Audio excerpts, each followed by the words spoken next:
Pet Life Radio. This is Pet Life Radio. Let's talk pets.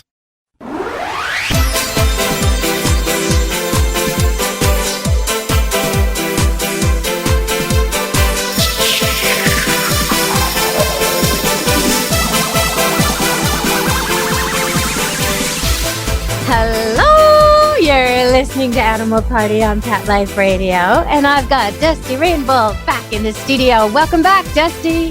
Oh, thank you so much, Deb. It's great to be back on. I've missed you.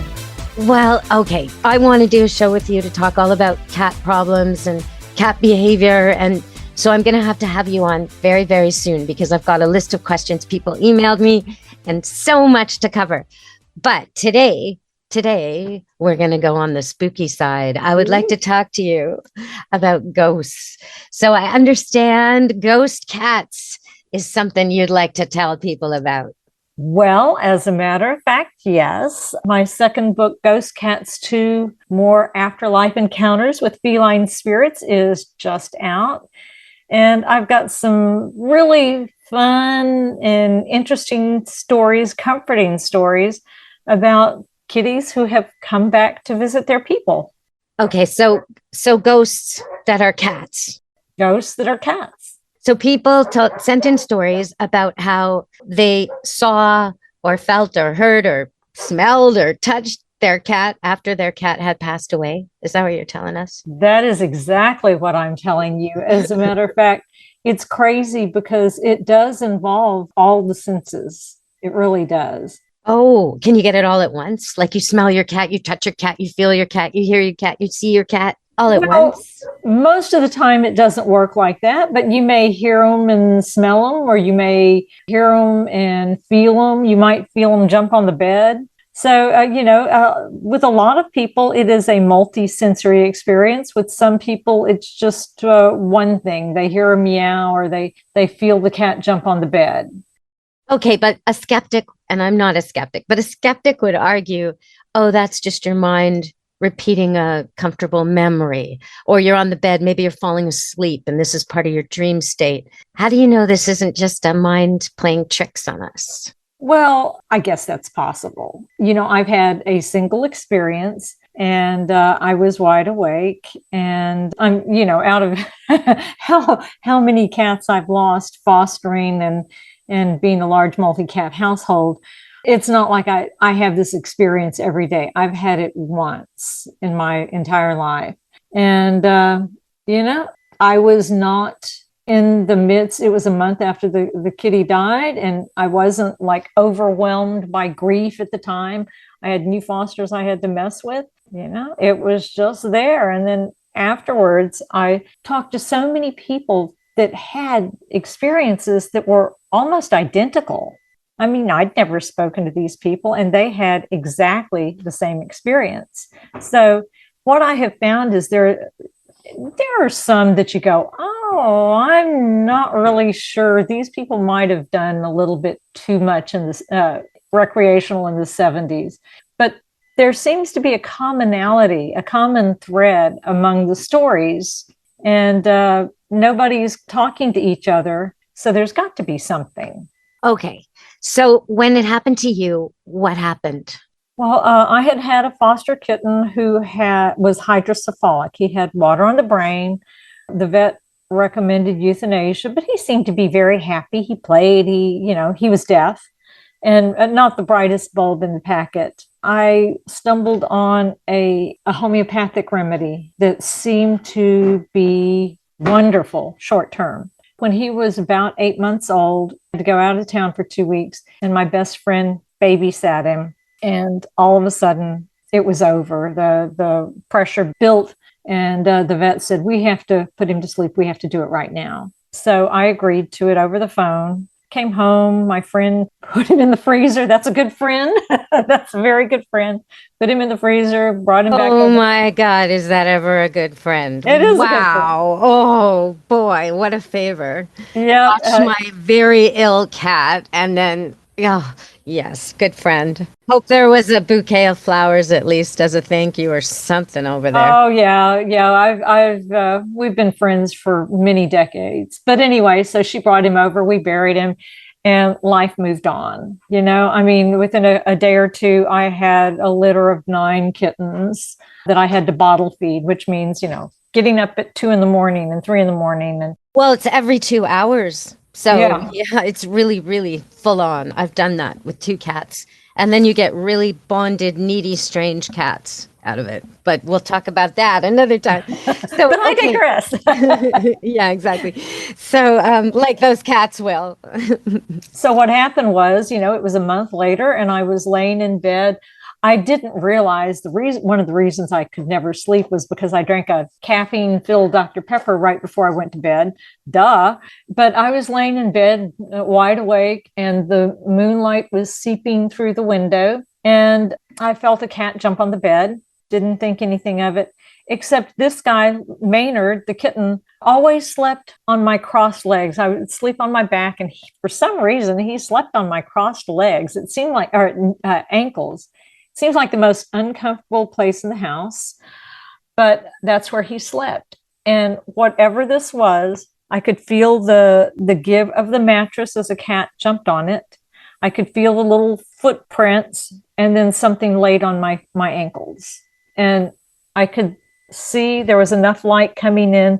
I could see there wasn't anything there. And I didn't believe in this. I didn't believe in this at all.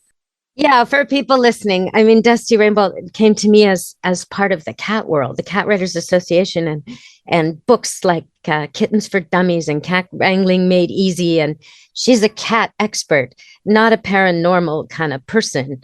So this was a surprise, right?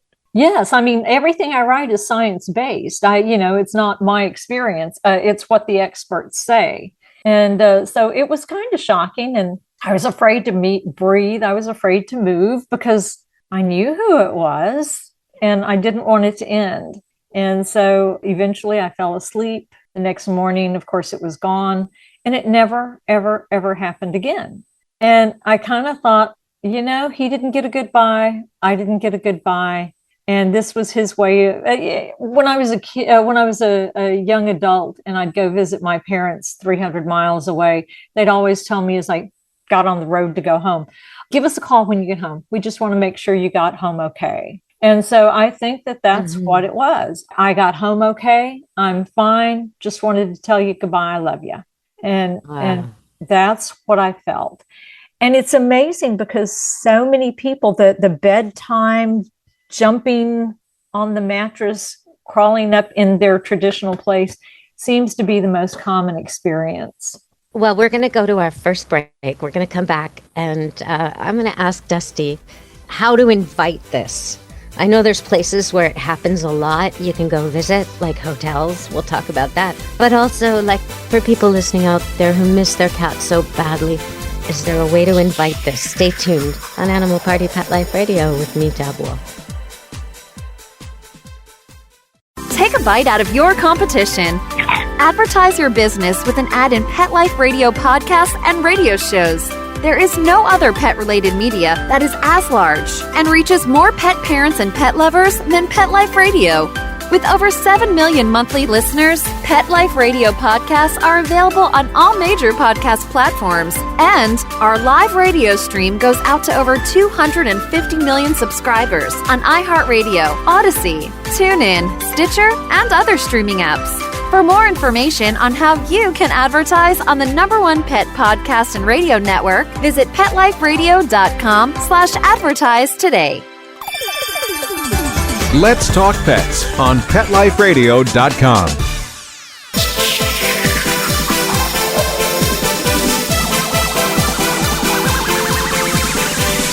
Hello! We're back on Animal Party on Pet Life Radio with Dusty Rainbolt, my guest, the cat wrangler herself. Welcome to the show, everybody who's just tuned in. You're about to hear how to see, hear, smell, or feel your long-lost cat. Okay, Dusty, if they want to try and contact their cat and their cat has passed away, is there a way to do this? Well, I don't know. I know a lot of people like animal psychics, and quite honestly, I've really never found anybody that I felt was legit. I know they're out there, but I just haven't come across anybody that I feel comfortable with. I guess you can talk to your cat, but to be honest, like I said, in all my years of taking care of animals and losing, my elderly animals, this is the only experience I've had. I think the best thing to do is to have a conversation with the pet itself and tell them how much you love them and tell them how much you miss them and you'd like to see them. If they feel the need, please come see me, or the urge, please come see me. But honestly, I don't want to get into too much because I don't want to invite something that's not welcome in my home. So I understand. Okay. So there's too far out there for you, but there are places, right? There are places like hotels and libraries and interesting places you can visit where there's just been so many similar reports of very specific nature. Maybe you can tell us about that. Absolutely. As a matter of fact, I'm doing research for a book on places that are haunted by animals, public places. And it's shocking how many there are. And it's not just cats. There are a lot of hotels and tourist sites that have dog spirits and horse spirits. And even, I think in Arizona, there's a phantom camel. So different people at different times with no prior knowledge report seeing a camel. Is that what you're saying? That's what I'm saying. Yes. They had the Camel Project in the 1800s, and there is a phantom camel. So, yep, crazy. And okay, so what about that? I think there was a hotel. Where's that hotel? Well, okay, two of them that I can think of off the top of my head. There's the Crescent Hotel in Eureka Springs, and they have been visited by their hotel cat, Morris. And he was 21 when he died, and he has been seen there. There's another hotel in, I think it's San Marcos, Texas, or New Braunfels, Texas. It's the Faust Hotel. And on the second or third floor, you can hear a cat in the hall. And we actually put catnip and a cat toy out there. And my husband didn't have a chance to video it, but he watched the cat ball move after I put the catnip there. And that's the Faust Hotel in South Texas. That's interesting. So, okay, but you're lucky that cat ghost happened to have been a cat that liked catnip, because 20% of the cats in the world don't. So exactly. Exactly. Or maybe he just liked the cat ball. But yeah, they did seem to move an inch or so on its own. And yeah, that was pretty amazing. But my husband saw that. I was looking away, of course.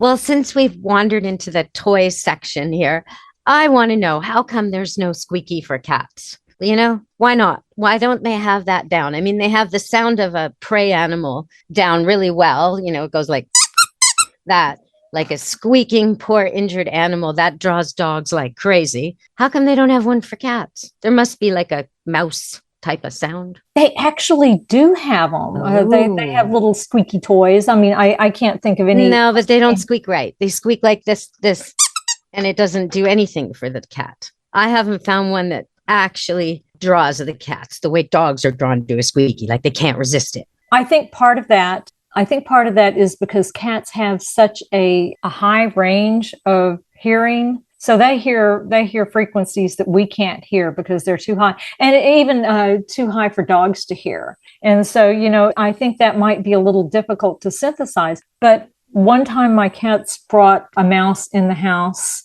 and it sounded just like the little squeaky toys that I would pick up from the pet stores. Oh, okay. Okay. So, but I don't know if because the range is so much higher that they're just not hearing that and it doesn't affect them. My cats like them.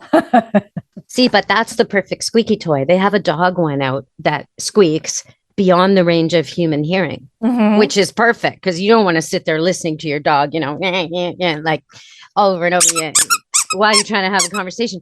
Instead, you don't have that, right? You don't have that at all. He's going to town on it and he can hear it, but you can't. So I would love to have a cat squeaky that I couldn't hear. That would be so much better than the kind I can hear. And if they can do it for dogs, they should be able to manufacture. You and I should start to manufacture this, Dusty. Absolutely. That's what we should do. Let's do this. Let's do this. Okay, well, we're going to go to another break while I think about that.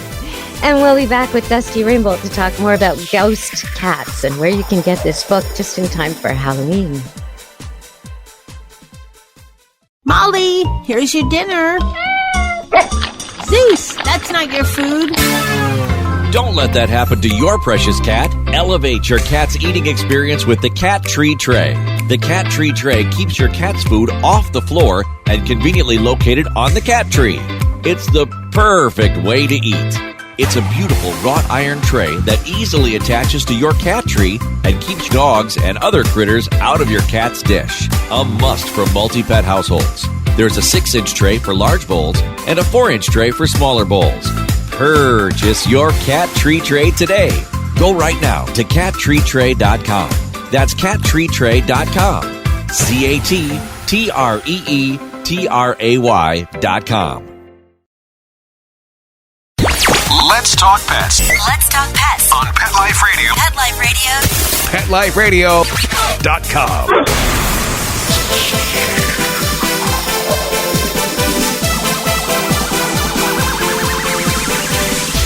Hello! We're back on Animal Party on Pet Life Radio. And me, Deb Wolf, and my favorite cat expert, Dusty Rainbolt. Okay, so Dusty, where can they get ghost cats? Well, it's available at Amazon on Kindle and in trade paperback. Also, if you have a particular boutique or bookstore you like, you should be able to order it through there. It's going to be available in hardback on October 1st. So if you want to give it as a gift, that's the perfect gift. And I will say that most of the feedback I've gotten from people who have lost pets and had to say goodbye to them, it's a very comforting book. Now, I'm not saying you're not going to cry. Okay. But, it's very comforting to know that there is something out there and that we will see them again. Well, can you tell us one of the stories from the book that really stands out? Okay. Well, there's all kinds of stories, but my favorite one was a lady named Ruth McClure in Dallas. And as a matter of fact, I met her cat. The cat was an old-fashioned Siamese named Pyewacket. And Pyewacket was 24 years old. This was in the 80s. And I knew her for about a year or so before she passed. But, Pyewacket was starting to get a little skinny. And, well, okay, let me tell you about Pyewacket first. She was a very communicative cat. Ruth worked 24-hour shifts as a nurse anesthetist at a local hospital. And so she would come home. She had 7 kids. So there's always something to do. And let's face it, the cat box was neglected on occasion. So anyway, she got home one day and Pyewacket was not happy with the condition of her litter box. And she picked up a dried cat turd, jumped on the bed, and laid it on the pillow beside Ruth's head. So needless to say, Pyewacket was quite the communicator, and her litter box never was neglected again. Oh, gross. Let me just say, please. No. There's so much wrong with that. But that would be on our behavior show, which we'll talk Absolutely. about in the future. Oh my gosh, what an awful little cat. Oh, that's a terrible habit. She got exactly what she wanted. She got from that point on, her litter box was never neglected. But Ruth was also a writer, and she would go in her office and work on her novel. And Pyewacket would go in and keep her company. And when she would print things off on those old-fashioned tractor feed printers with the big, 1,000 sheets of with the little holes connected on the sides. Mm-hmm. And it would jerk and make these funny noises. Pyewacket would get under the paper and pop it and attack it from underneath. Well, anyway, so Pyewacket died, and it just wasn't the same in the office in her library. And the first time she went in there, she was really sad, and then she felt the kitty against her leg, as she had always done. And when it came time to print, the printer, the paper popped, and it did this almost every time. And then after about 4 or 5 months, it started growing less frequent and more sporadic. And eventually, Pyewacket wasn't arriving very often. And then Ruth got a new printer, one of the new flatbeds, and that was it. Pyewacket didn't come back. Oh, I probably would have saved that printer. I would have too, I think. I probably would have had candles all around it and I'd be waiting, Okay, so we have to end the show. I'm sad to say, but I hope you'll come back really soon because, like I said, I've got a whole bunch of behavior questions and I want to talk about cat behavior. So we'll be inviting Dusty Rainbolt back to the show on Animal Party Pet Life Radio. And thank you so much for coming today, Dusty. Well, thank you for having me. I appreciate it. And if any of your listeners have ghost animal stories, because I want to do a whole series on multiple species, they can go to my website, dustycatwriter.com, and leave me a message. And I'd love to hear from you. I do. I've told you about it before, but they're dogs. They're not cats. Well, dogs, I cats, do. horses. I even have a ghost bunny story. Wow. The times it happened to me, and it's twice to me, once to my son, the 2 times it happened to me, it was both, I thought it was a dream, except that there was a message. And then the message rang true. In one case, I'll just tell you quickly. It was Rudi the Collie, rough Collie, like Lassie. And he was blind when I met him. And the owners had him on leash and they could never take him off leash. And so I ended up training him so he could be off leash, even though he was totally blind. And he was so grateful, this dog, so grateful. So he used to come to camp all the time and he died, as an older dog, like they do. And I didn't know he had died. And a couple of weeks later, or maybe not even, maybe a week later, I had this really bad dream in the middle of the night that woke me up. It was so startling. And it was him. It was just his head kind of hovering in the air. And he was sort of moving his mouth, but words were coming out like English. So that's strange. And he was basically, he was telling me, stay away from the bridge, stay away from the bridge. So I thought that's really strange. Next day, I called his owners just to see how he was doing. And they told me the bad news that he'd passed and how sad it was. And so when I got off the phone, I went down to the bridge and my bridge over my river in the back of my property was completely destroyed. And I just thought, oh my God, thank you, Rudi. Thank you, Rudi. How did you know? I don't know. I can't answer any of it, but thank you, Rudi. So, oh my goodness, that is amazing. I know. And you can't really argue with that. The bridge has never been destroyed by the river before that, and it's never been destroyed by the river since. But the river just got so high, it went over the bridge, and then the weight of the water just cracked it. So it was very dangerous. And he was right to warn me. If I'd gone over there with a whole group of dogs, that could have been bad news. So thank you, Rudi. Yeah. Anyway, Rudy. Okay. So yay, Rudi. So let's tell everybody, hey, I'm just wondering if maybe when he died, he got his eyesight back. That would have been, maybe that's how he knew the bridge was out. Well, okay. So Dusty, tell everybody how they can get the book one more time and then we'll close the show. Okay, well, you can pick it up at Amazon.com, both paperback and Kindle. And then October 1st, you can pick up the hardcover. And you should be able to order it through almost any retail outlet as well. Well, thank you so much. All right, everybody, it's time to end the show. It's time to end the party. Thank you so much for listening. From me, Deb Wolf, and Animal Party and Pet Life Radio, and Dusty Rainbolt, be good to your animals. Let's Talk Pets, every week on demand, only on PetLifeRadio.com.